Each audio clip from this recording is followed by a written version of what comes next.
Today we are looking at one of the most chilling, haunting murder ballads in music history. This is a song that has been around for hundreds of years. It's traveled through generations, across oceans, changing each time as it goes. But one thing stays the same. It's the dark, disturbing tale of love, murder, and betrayal. So today we are diving into the haunting history of Pretty Polly.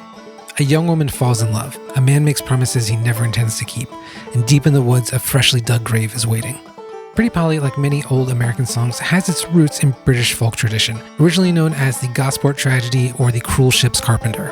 In the early version from the 1700s, a ship's carpenter seduces a young woman. He promises to marry her, but when she becomes pregnant, he has different plans. In this version, the carpenter kills her and tries to escape to sea. When the ship's captain tries to question her, he denies it and turns around to run.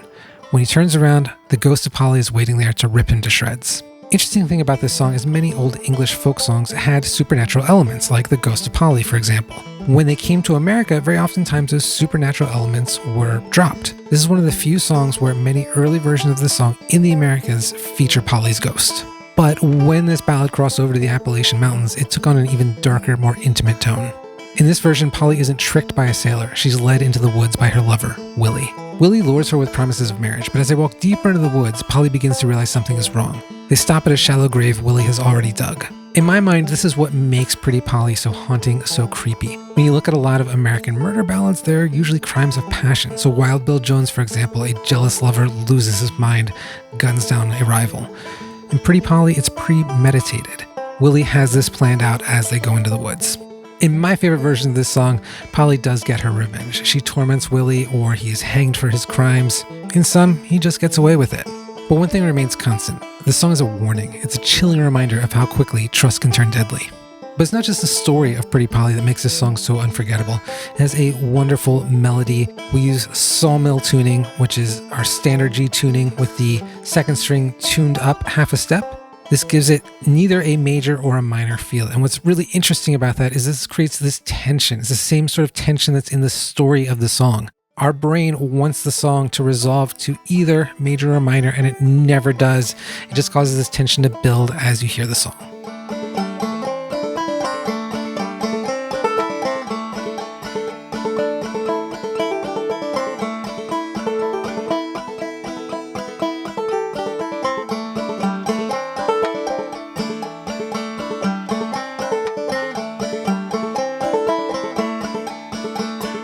In my mind, that sawmill tuning with a tension that just never quite resolves really brings this story to life in a way that just sticks with you. If you'd like to play this for yourself, I'm going to link the tab in the description. This is a very beginner-friendly song. If you've got that basic bum ditty, you're going to do fine with this one. If you've not played murder ballads before, honestly, I think they're one of the joys of playing clawhammer banjo. So please dig in, have fun, enjoy the creepiness, the spookiness of it, right?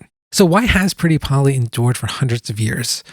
This is a song that is still used in like modern culture, modern movies. It was used in the House of Cards TV show within the last 5 or 10 years. There's a wonderful version of this song. I encourage you to go down this rabbit hole. I particularly like Doc Boggs' version. I love Ralph Stanley's version. His voice with this song is just perfection, man. I'm a Ralph Stanley nerd. Like, he's amazing.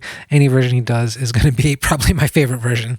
Whatever the reason, I think Pretty Polly shows us that music has the power to tell even the darkest stories in a way that connects us, right? That's going to do it for this week.